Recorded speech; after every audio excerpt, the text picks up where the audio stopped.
ओम शांति। 1 अक्टूबर 2025। आज की मुरली। मीठे बच्चे, रोज़ रात को अपना पोता मेल निकालो, डायरी रखो तो डर रहेगा कि कहीं घाटा न पड़ जाए। प्रश्न: कल्प पहले वाले भाग्यशाली बच्चों को बाप की कौन सी बात फौरन टच होगी?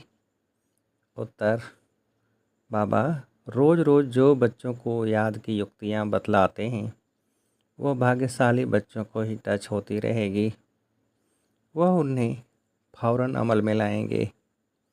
बाबा कहते, बच्चे कुछ टाइम एकांत में बगीचे में जाकर बैठो, बाबा से मीठी मीठी बातें करो, अपना चार्ट रखो तो उन्नति होती रहेगी। ओम शांति। मिलिट्री को पहले पहले सावधान किया जाता है, अटेंशन प्लीज। बाप भी बच्चों को कहते हैं, अपने को आत्मा निश्चय कर बाप को याद करते रहते हो। बच्चों को समझाया है, यह ज्ञान बाप इस समय ही दे सकते हैं, बाप ही पढ़ाते हैं। भगवान वाच है ना। मूल बात हो जाती है यह कि भगवान कौन है, कौन पढ़ाते हैं। यह कि भगवान कौन है, कौन पढ़ाते हैं, यह बात पहले समझने और निश्चय करने की होती है। फिर अतीन्द्रिय सुख में भी रहना है। आत्मा को बहुत खुशी होनी चाहिए, हमको बेहद का बाप मिला है। बाप एक ही बार आकर मिलते हैं वर्षा देने। किसका वर्षा? विश्व की बादशाही का वर्षा देते हैं। 5000 वर्ष पहले मिसल। यह तो पक्का निश्चय है, बाप आया हुआ है। फिर से सहज राजयोग सिखलाते हैं। सिखलाना पड़ता है। बच्चे को कोई सिखलाया नहीं जाता है, आप ही मुख से मम्मा बाबा निकलता रहेगा, क्योंकि अक्षर तो सुनते हैं ना। यह है रूहानी बाप। आत्मा को आंतरिक गुप्त नशा रहता है, आत्मा को ही पढ़ना है। परमपिता परमात्मा तो नॉलेजफुल है ही, वह कोई पढ़ा नहीं है, उनमें नॉलेज है ही। किसकी नॉलेज है? ये भी तुम्हारी आत्मा समझती है। बाबा में सारे सृष्टि की आदि मध्य अंत की नॉलेज है। कैसे एक धर्म की स्थापना और अनेक धर्मों का विनाश होता है, यह सब जानते हैं।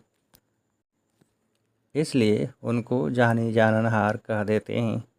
जानी जाननहार का अर्थ क्या है, यह कोई भी बिल्कुल जानते नहीं हैं।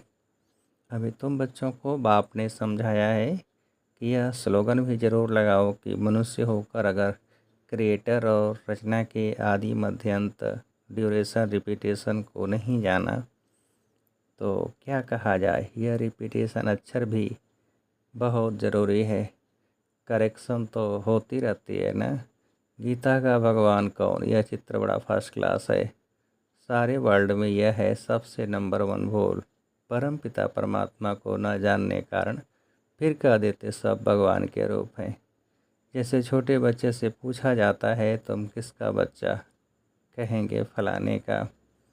फलाना किसका बच्चा? फलाने का। फिर कह देंगे वह हमारा बच्चा। वैसे अभी भगवान को जानते नहीं तो कह देते हम भगवान हैं। इतनी पूजा भी करते हैं परंतु समझते नहीं। गाया जाता है ब्रह्मा की रात, तो ज़रूर ब्राह्मण ब्राह्मणियों की भी रात होगी। यह सब धारण करने की बातें हैं। यह धारणा उनको होगी जो योग में रहते हैं। याद को ही बल कहा जाता है। ज्ञान तो है सोर्स ऑफ इनकम। याद से शक्ति मिलती है जिससे कर्म विकर्म होते हैं। तुम्हें बुद्धि का योग बाप से लगाना है। यह ज्ञान बाप अभी ही देते हैं, फिर कभी मिलता ही नहीं। सिवाय बाप के कोई दे न सके। बाकी सब हैं भक्ति मार्ग के शास्त्र, कर्मकांड की क्रियाएं, उसको ज्ञान नहीं कहेंगे। स्पिरिचुअल नॉलेज एक बाप के पास है और वह ब्राह्मणों को ही देते हैं, और कोई के पास स्पिरिचुअल नॉलेज होती नहीं।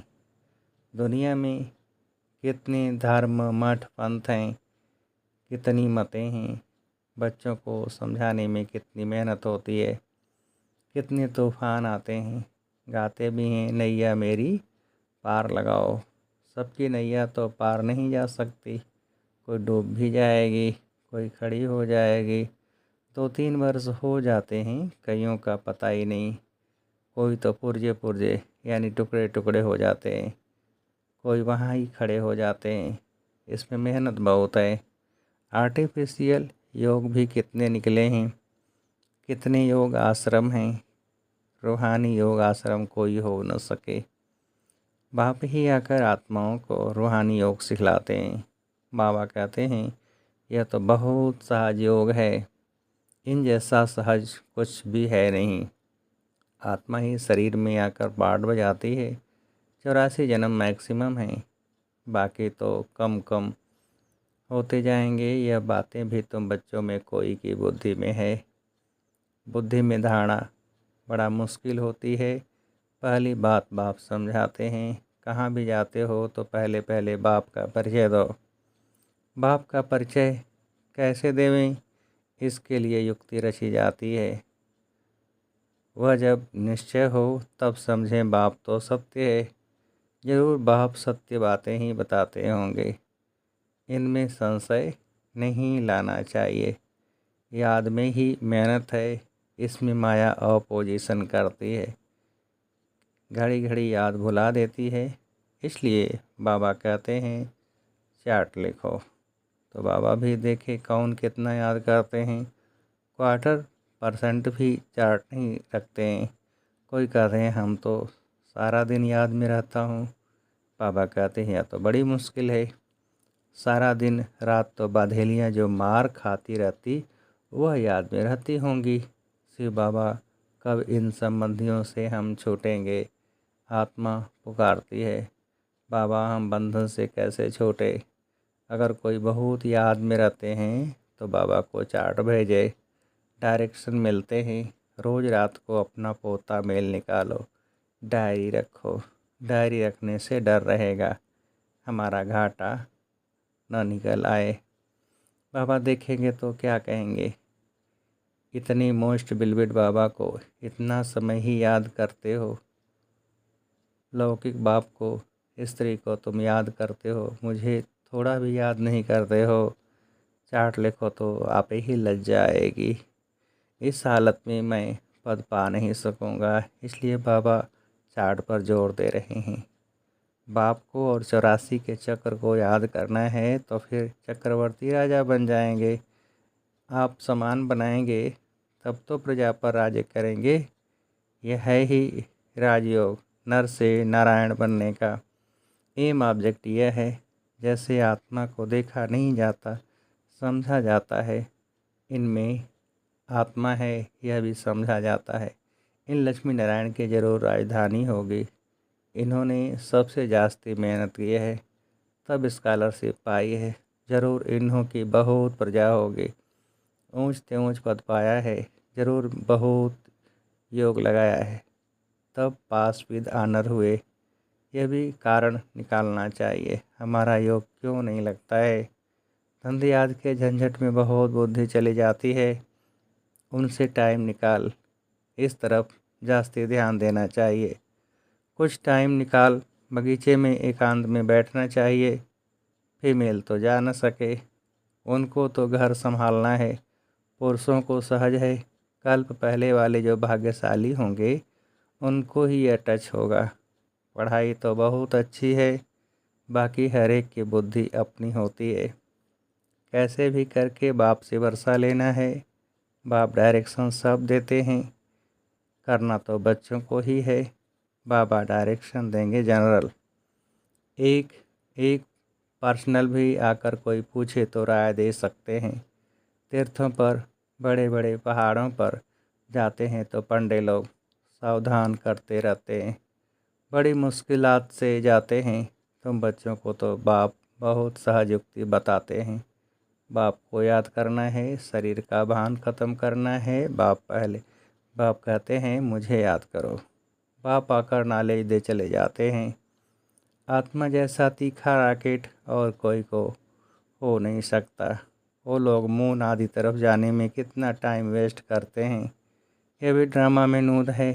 यह साइंस का हुनर भी विनाश में मदद करता है। वह है साइंस तुम्हारी है साइलेंस। अपने को आत्मा समझ बाप को याद करना है। यह है डेड साइलेंस। मैं आत्मा शरीर से अलग हूँ। यह शरीर पुरानी जुत्ती है। सर्प कछुए के मिसाल भी तुम्हारे हैं। तुम ही कीड़े जैसे मनुष्यों को भूं भूं कर मनुष्य से देवता बनाती हो।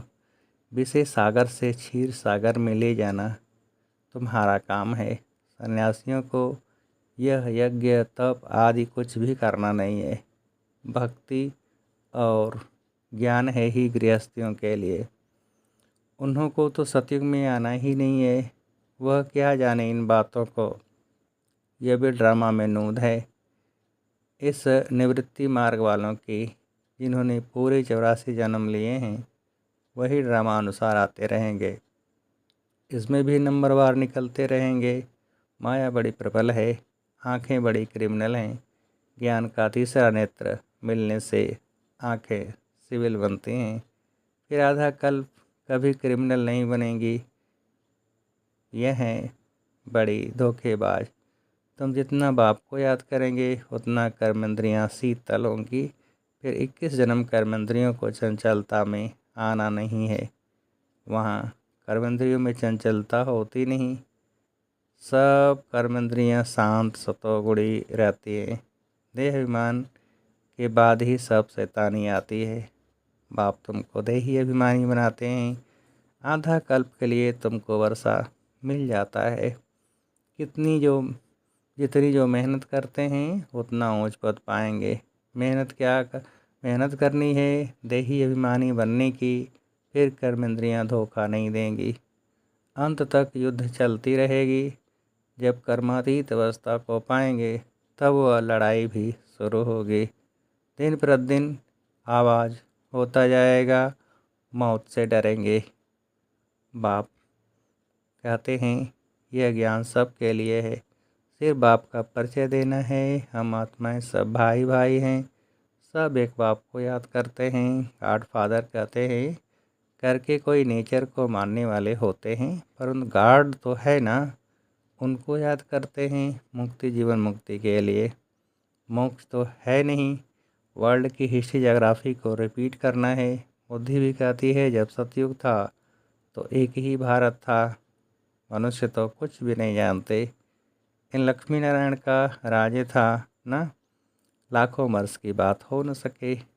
लाखों वर्ष होते तो कितनी ढेर संख्या हो जाती।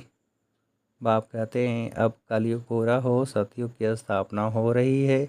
वह समझते हैं कलयुग तो अर्जुन बच्चा है। इतनी 1000 वर्ष की आयु है। तुम बच्चे जानते हो यह कल्प है ही 5000 वर्ष का। भारत में ही यह स्थापना हो रही है। भारत ही अब स्वर्ग बन रहा है। अभी हम श्रीमत पर यह राज्य स्थापन कर रहे हैं। अब बाप कहते हैं मामे कम याद करो, पहला पहला शब्द ही यह दो। जब तक बाप का निश्चय नहीं होगा तब तक प्रश्न पूछते रहेंगे। फिर कोई बात का उत्तर नहीं मिलेगा तो समझेंगे यह जानते कुछ भी नहीं और कहते हैं भगवान हमको पढ़ाते हैं। इसलिए पहले पहले तो एक ही बात पर ठहर जाओ। पहले बाप का निश्चय करें कि बरोबर सभी आत्माओं का बाप एक ही है और वह है रचता। तो ज़रूर संगम पर ही आएंगे। बाप कहते हैं मैं युगे युगे कल्प के संगम युग पर आता हूँ, युगे युगे नहीं। मैं हूँ ही नई सृष्टि का रचता, तो बीच में कैसे आऊँगा। मैं आता ही हूँ पुरानी और नई दुनिया के बीच में। इनको पुरुषोत्तम संगम योग कहा जाता है। तुम पुरुषोत्तम भी यहाँ बनते हो। लक्ष्मी नारायण सबसे पुरुषोत्तम हैं। इम ऑब्जेक्ट कितनी सहज है। सबको बोलो यह स्थापना हो रही है। बाबा ने कहा है पुरुषोत्तम अक्षर जरूर डालो, क्योंकि यहाँ तुम कनिष्ठ से पुरुषोत्तम बनते हो।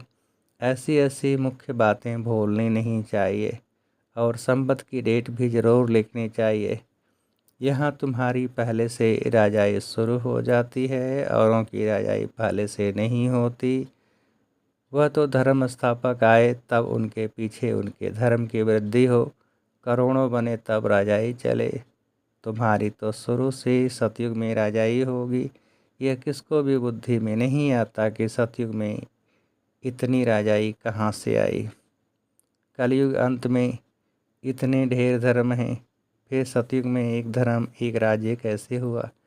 कितने हीरे जवाहरों के महल हैं। भारत ऐसा था जिसको पैराडाइज कहते थे।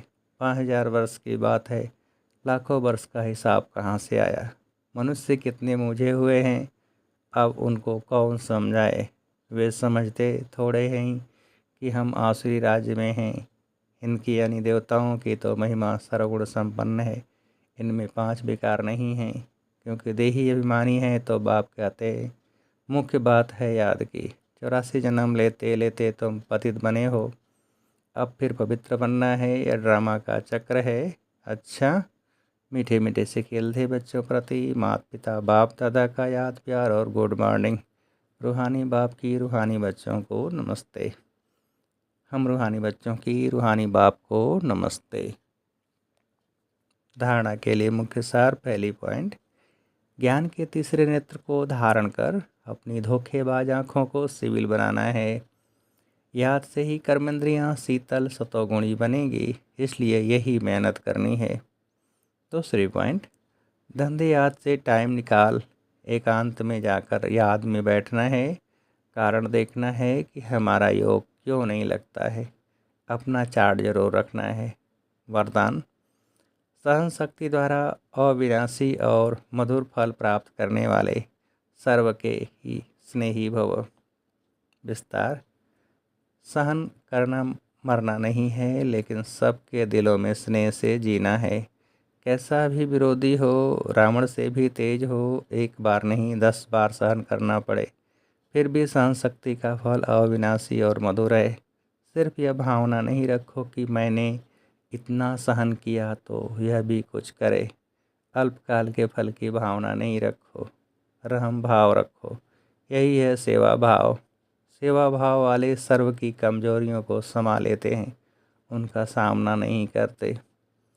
स्लोगन, जो बीत चुका उसको भूल जाओ। बीती बातों से शिक्षा लेकर आगे के लिए सदा सावधान रहो।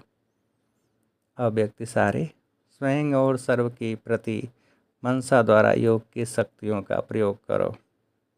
जैसे बाप दादा को रहम आता है, ऐसे आप बच्चे भी मास्टर रहम दिल बन अपनी मनसा वृत्ति से वायुमंडल द्वारा आत्माओं को बाप द्वारा मिली हुई शक्तियाँ दो। जब थोड़े समय में सारे विश्व की सेवा संपन्न करनी है, तत्वों सहित सबको पावन बनाना है, तो मनसा द्वारा तीव्र गति से सेवा करो। योग की शक्तियों का प्रयोग करो। अच्छा, ओम शांति।